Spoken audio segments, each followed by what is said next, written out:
Et bonjour à tous, on se retrouve pour ce 10 décembre pour faire l'OSINT for Fun du jour, le calendrier d'avant OSINT du mois de décembre 2023 et on commence avec le numéro 10, nom du challenge droit de l'homme et vous verrez plus tard que ça va nous être utile parce que sans ça c'est assez compliqué. Enfin pour ma part j'ai trouvé qu'il était vraiment pas simple. Donc ici on a une image, on va devoir utiliser parce que ce n'est pas marqué illustration. Donc, c'est une image de trois personnes. On voit donc la photo est en noir et blanc. Peut-être que vous arrivez directement à identifier des personnes dessus. Moi, c'était pas le cas. Donc, on va lire un peu ce qu'il nous propose et ce dont on va devoir chercher. Donc, on nous dit que cette photo est tirée d'une vidéo d'époque. Ok, donc déjà, on sait que c'est une vidéo d'époque. De toute façon, elle est en noir et blanc, donc ça donne déjà un indice.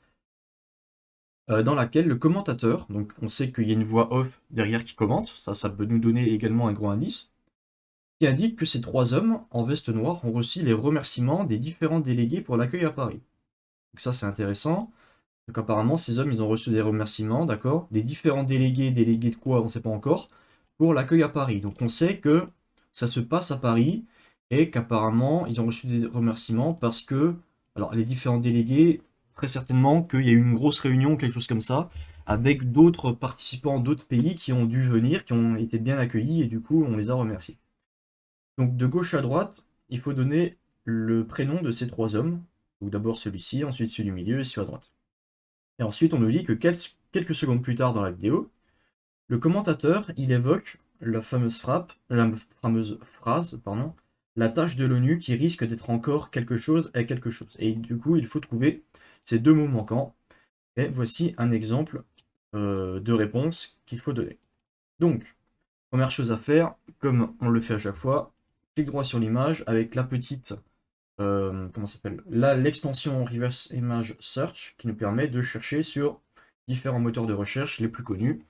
On va lancer ça et on va voir ce qui nous retourne. Donc on va commencer déjà par la fin. Tinai, il ne nous retourne rien. Hop, comme ça c'est fait. Yandex. Alors il nous retourne des photos en noir et blanc avec des hommes dessus, mais si on regarde les images similaires, très souvent, ça va être lié, bah forcément, comme Yandex c'est un moteur de recherche russe, ça va être lié à des recherches sur l'histoire russe. Donc là, on a je crois que c'est le général de Gaulle, mais bon, la plupart du temps, là aussi, mais la plupart du temps, c'est pas forcément lié à notre pays. Voilà, donc là, on a une certaine personne. Euh, donc ici, on va rien trouver. Donc Yandex, pas intéressant. Ici, Mix sur Bing, également, on va trouver des photos qui peuvent ressembler un petit peu, mais on n'aura pas grand chose non plus. En fait, la complexité de ça, c'est que vu que c'est tiré d'une vidéo, et ça peut être une photo qui a été prise comme ça, potentiellement elle a été croppée, elle a été coupée, c'est-à-dire que ça, c'est pas la photo originale, peut-être que le cadre est plus grand et avec plus d'informations dedans. Mais là, en tout cas, on n'a que ces trois hommes-là, et bah, les recherches d'images inversées ne sont pas vraiment très performantes pour retrouver des morceaux de vidéos. Donc là, si on cherche par exemple que sur certains hommes en particulier, peut-être qu'on va avoir des résultats probants, peut-être pas. Là, ils nous sortent Jean-Paul Arroy, donc ça n'a pas l'air d'être la même personne. Là non plus. Bon, Louis de Funès, il a bien changé, c'est plus le même. Bertrand Snell, quelque chose, ce n'est pas lui. On peut voir que finalement, là, il n'y en a aucun qui ressemble. Donc c'est pas bon. Et si on cherche dans sa globalité, on va trouver des images qui correspondent. Alors, comment ça s'appelle? Les résultats ne seront pas identiques par rapport à votre localisation géographique. Vous pouvez faire le test, vous mettez un VPN et vous essayez de faire la même recherche d'images inversées mais de différents lieux du monde. Eh ben, les résultats Google ne seront pas les mêmes. Là, on peut voir qu'on a plein de résultats, mais il n'y a rien qui correspond à peu près à ce qu'on cherche. Donc, vu qu'on ne peut pas se baser sur un reverse image search, on va devoir se baser sur des éléments qu'on nous donne. Ici, on nous dit que c'est tiré d'une vidéo d'époque. En France, il y a un organisme très connu qui s'occupe des vidéos d'époque, qui s'appelle l'INA. Donc si on tape par exemple vidéo archive France sur Google, le premier site qui arrive c'est l'INA. Donc c'est l'Institut national de l'audiovisuel qui contient des archives audio et vidéo recontextualisées donc par rapport à des événements ou des sujets d'actualité qu'il y avait eu à l'époque. qui est intéressant, c'est qu'ils ont également une chaîne YouTube. Alors, ils ont différentes chaînes YouTube. Alors, c'est pas celle-là, mais si on cherche par exemple INA sur YouTube, hop, INA, qu'est-ce qu'on a? On a INA Société, qui est une chaîne YouTube avec pas mal de gens. On a INA Officiel. On a INA quoi? Il y a d'autres. Voilà, INA Paris Vintage. Il y a INA aussi Politique, si on cherche. Voilà, une autre chaîne également INA, mais orientée politique. On a INA Histoire. Voilà, orientée au niveau de l'histoire. Voilà, on a énormément de choses. Et du coup, bon, potentiellement qu'on va pouvoir aller de ce côté-là. On sait également qu'on parle d'un commentateur. C'est-à-dire que ça va pas être une conférence de presse. Ça, on peut déjà l'éliminer parce que conférence de presse, bah, il n'y a que la personne qui fait la conférence qui va parler. Or là, ça a l'air plus d'être une sorte de documentaire, vu qu'on a un commentateur. Donc on sait déjà que si on tombe sur des vidéos qui sont des conférences de presse ou des discours ou des allocutions, ce genre de choses, on va pouvoir les supprimer, on va pouvoir passer à côté. Maintenant, on sait que ça vient d'une vidéo qui était en noir et blanc. Ce qu'on peut faire déjà pour dater un peu l'histoire, est-ce que c'est avant les années 50, après les années 50, pour faire large? Eh bien, ce qu'on va faire, c'est qu'on va regarder sur Internet, par exemple, date, colorisation, télévision France, par exemple, hein. Et on peut voir que ici, ils nous disent que c'est, allez, dans les années 60, pour faire large, fin des années 60, que les émissions de télévision françaises peuvent être diffusées en couleur. Donc, potentiellement que bah, la vidéo qui a été tirée, enfin la photo qui a été prise de la vidéo est avant les années 60, avant l'année 67. Bon, ça on n'est pas sûr, mais ça nous donne déjà une perspective. Donc, on sait que si jamais on cherche un événement, c'est avant cette année-là. Et bon, on sait que ça se passe à Paris également. Donc, s'il y a des événements qui se passent à Paris avec ce qui a l'air d'être des hommes politiques, hein, on pourrait croire, il y a de grandes chances que ça se passe à l'Élysée. Donc, on pourrait déjà baser nos recherches là-dessus. Si on tape, par exemple, INA Politique, on va sur leur chaîne, on va pouvoir chercher. Alors attendez, hop, je mets pause. On va pouvoir chercher, par exemple, ici, directement sur la chaîne des mots-clés. Donc, si on tape, par exemple, Élysée, on se doute peut-être que dedans, il peut y avoir le mot-clé Élysée. On va avoir plein de, de vidéos où dedans, il y a le mot-clé Élysée. Alors, peut-être que le mot-clé peut également se retrouver dans la description. Mais là, on va chercher, peut-être qu'il y a une vidéo en noir et blanc. Voilà. Là, ça nous parle de Valéry Giscard d'Estaing qui entre à l'Élysée. Donc, on peut, par exemple, essayer de regarder là-dessus si il n'y a pas les personnes qu'on voit. Donc là, on peut voir que c'est lui qui parle, donc c'est pas intéressant. Et si on regarde au niveau de la vidéo, on a en aucun cas les personnes qui interagissent et qui apparaissent à l'écran. Donc, cette chose-là, on peut l'éliminer. Pareil, ici, il nous parle de l'ONU. Donc, je me suis dit, ok, bah, peut-être que l'ONU, finalement, dans l'INA, on va pouvoir chercher le mot-clé ONU. Parce que c'est lié à ça. On va chercher ONU. Donc là, on a quelque chose sur Gorbatchev. C'est pas intéressant. Là, il n'y a rien en noir et blanc. On peut voir que c'est assez limité. Là, on nous parle de Charles de Gaulle. Les petites phrases du général de Gaulle. Là, une conférence de presse. On avait vu que bah, ça ne nous intéressait pas. Là, c'était lui qui parlait également, donc pas intéressant. Là, il y a un président gabonais qui est reçu à Paris. Donc, quelqu'un d'étranger qui est reçu à Paris, à l'Élysée, peut-être que par rapport à ça, on va avoir des informations. Peut-être qu'il a reçu un bon accueil et du coup qu'il a voulu remercier ces trois personnes. Donc on peut regarder vite fait dans la vidéo et finalement on voit que c'est bah, un peu comme si c'était une interview, c'est que le président gabonais qui parle, donc c'est pas intéressant non plus. Et là, bah, on a déjà fait à peu près le tour. Sauf que ici, en fait, chaque challenge, ça je vous l'ai pas dit depuis le début, mais chaque challenge, le titre du challenge est lié à un événement du jour. C'est-à-dire que si on regarde le 10 décembre, alors on ne sait pas de quelle année, mais comme aujourd'hui on est le 10 décembre, si on regarde 10 décembre, droits de l'homme, on voit que, alors en fait, bah, ça mettait dans le titre, voilà. En 1948, il y a la Déclaration des droits de l'homme. Et si on regarde un peu plus ça, ça a été fait à Paris. Ok? Donc, de gauche à droite, là, potentiellement, ça a l'air de correspondre à ça.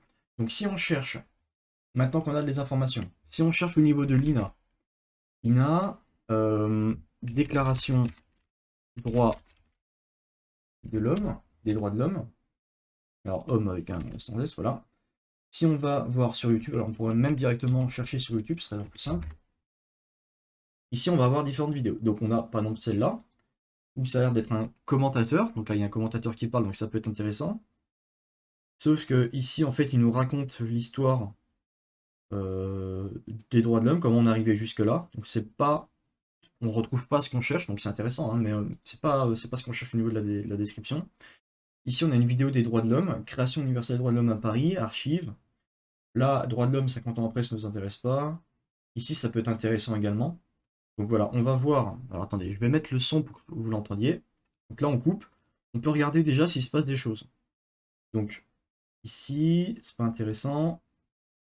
Là non plus. Il n'y a pas de son, c'est normal. On avance, on avance. Il y a l'air d'avoir des réunions. Hop, là on fait pause. Qu'est-ce qu'on a? On retrouve la photo qui a été prise également. Donc ça, on peut quitter si on peut quitter, ça ne nous intéresse plus.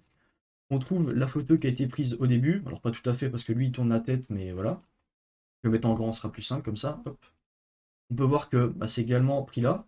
Et on va pouvoir voir, du coup, si on a des informations supplémentaires par rapport à ça. Donc, ce que j'avais dit avec la colorisation, qui était au début qu'une hypothèse, ça confirme, parce que couleur encore en noir et blanc, on est avant les années 67, donc ça nous confirme bien la chose.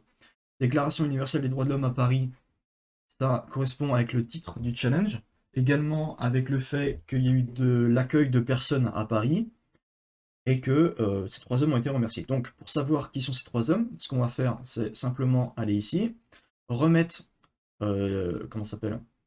Remettre directement le son, et on va même pouvoir activer les sous-titres automatiques pour voir s'il y a des choses intéressantes qui apparaissent. Donc, je vais laisser la séquence où il parle, et après, on va faire une petite analyse de ce qui s'est passé. Une fête universelle. Dans la même soirée, les différents délégués devaient aller présenter leurs remerciements pour l'accueil reçu à Paris à M. Vincent Auriol, qu'entouraient messieurs Cueil et André Marie. Voilà, donc là, on sait que les 3 personnes, dedans, il y a Vincent Auriol, qui a été président de la République. On a un monsieur Cueil, on ne sait pas trop comment c'est écrit. Bon, les sous-titres ont écrit, a écrit cueil comme ça, mais c'est le verbe cueillir, donc en fait, on ne sait pas. Et apparemment, un dernier, André Marin, mais ça m'a été traduit, quand on l'entend bien, il dit André Marie. Donc, on va chercher les 3 personnes, voir si elles correspondent à ces personnes-là. Donc si on cherche par exemple au début, donc ça on peut effacer, si on cherche André Marie, alors Marie très certainement comme ça, André Marie ça a l'air d'être cette personne, alors on peut chercher à chaque fois derrière Élysée pour être sûr que c'est la bonne personne, donc apparemment c'était le Premier ministre français. Donc si on voit à quoi il correspond, alors je vais renlever parce qu'apparemment les résultats étaient meilleurs comme ça, si je vais dans Images, André Marie, on peut voir que cette personne-là, si on regarde ici Google Lens, elle ressemble beaucoup à la personne du milieu. Donc la personne du milieu, ça a l'air d'être André Marie. Son prénom, c'est André, parce qu'on se souvient qu'on doit chercher les 3 prénoms de ces 3 personnes, allant de gauche à droite. Donc la personne du milieu, ça a l'air d'être André. Donc déjà, on peut récupérer ça. On va mettre André. Ensuite, on entend qu'il y a Vincent Auriol. Si on cherche à quoi ressemble monsieur Vincent Auriol, on va tomber sur des photos de cette personne. Donc, petite moustache. Alors, ça dépend s'il a des lunettes ou pas. Des lunettes rondes. Et voilà. Donc, on va regarder au niveau ici. Ici. Vincent Auriol. Bon, là, il n'a pas l'air de ressembler peut-être plus à cette personne-là qu'à elle. Mais on n'est pas vraiment sûr. Alors que dans la vidéo, si on regarde, Vincent Auriol a l'air de plus ressembler à cette personne-là. Alors, je vais pas vous mentir. Moustache, les lunettes, ça a l'air plus d'être cette personne-là, mais on n'est vraiment pas sûr. Donc, c'est entre celle-ci et celle-ci. Mais on va considérer que, comme il parle que de 3 dans la vidéo, on parle que de 3 personnes, Vincent Auriol, Monsieur Cueil et André Marie, très certainement que c'est cette personne qui est Monsieur Vincent Auriol. Donc, on va tenter Vincent, premier prénom. Ensuite, André et Monsieur Cueil, on n'a pas son prénom. Donc, on va chercher.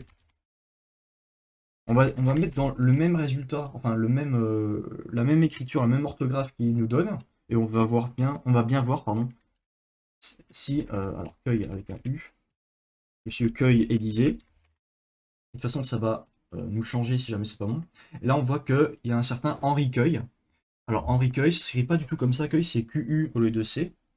Donc on va voir qu'il a l'air d'être cette personne-là. Et si on cherche un peu plus sur lui au niveau des images, qu'est-ce qu'on va voir? On va voir que, donc, belle moustache encore, et on peut voir que bah, la personne ressemble énormément quand même à la personne de droite, notamment sur cette photo ici. Donc ça a l'air d'être la même personne. Donc ici on aurait un certain Henri. Ok. Bon, ça a l'air d'être vraiment cohérent avec les trois personnes qu'on a là. Maintenant, qu'est-ce qu'on va faire? On a une deuxième tâche qui va être, quelques secondes plus tard, le commentateur évoque la tâche de l'ONU qui risque d'être encore quelque chose, et il faut trouver ces deux mots manquants. Donc on va continuer et on va écouter ce qu'il dit et on en parle juste après. André-Marie. Après la session de Chaillot, de nombreux problèmes restent sans solution. La tâche de l'ONU risque d'être encore longue et pénible. Voilà, donc là il le dit très clairement, la tâche de l'ONU risque d'être encore longue et pénible. On a nos deux derniers mots, longue, pénible, et normalement on est bon et on a réussi à tout compléter. On fait répondre et félicitations, vous avez résolu le challenge du jour. Donc je ne vais pas vous mentir que celui-là était vraiment très, enfin pour ma part était assez compliqué. C'est vraiment le titre qui m'a sauvé parce que ici on voyait potentiellement des hommes politiques, on savait que c'était avant les années 67, mais bon, vous auriez pu reconnaître Vincent Auriol sur la photo. Moi c'était pas mon cas parce que bah, manque de culture générale et du coup bah si vous saviez que c'était Vincent Auriol, vous auriez pu potentiellement trouver par rapport à ça. Sauf que je n'avais aucune idée de qui étaient ces trois personnes. Donc bah, les recherches forcément sont beaucoup plus compliquées. Et c'est vraiment la piste des droits de l'homme qui m'a donné on va dire la solution. Parce que, comme je vous l'ai montré au début de la résolution du challenge, j'avais déjà été voir directement sur la chaîne YouTube INA Politique et INA Histoire, pour chercher directement les termes ONU et Élysée. Sauf qu'il n'y avait rien qui ressortait parce que c'était la déclaration des droits de l'homme. Et bah, dans ces mots-là, enfin dans ces mots-clés-là, il n'y a ni Élysée ni ONU, c'était juste prononcé à l'oral. Donc, j'étais parti du mauvais côté, et heureusement qu'il y avait le titre qui m'a permis de me retrouver, parce que sinon, c'était vraiment pas simple. Donc, on se retrouve aujourd'hui pour les autres vidéos des challenges, et sinon, on se dit à demain pour le prochain Challenge Allez, bye bye.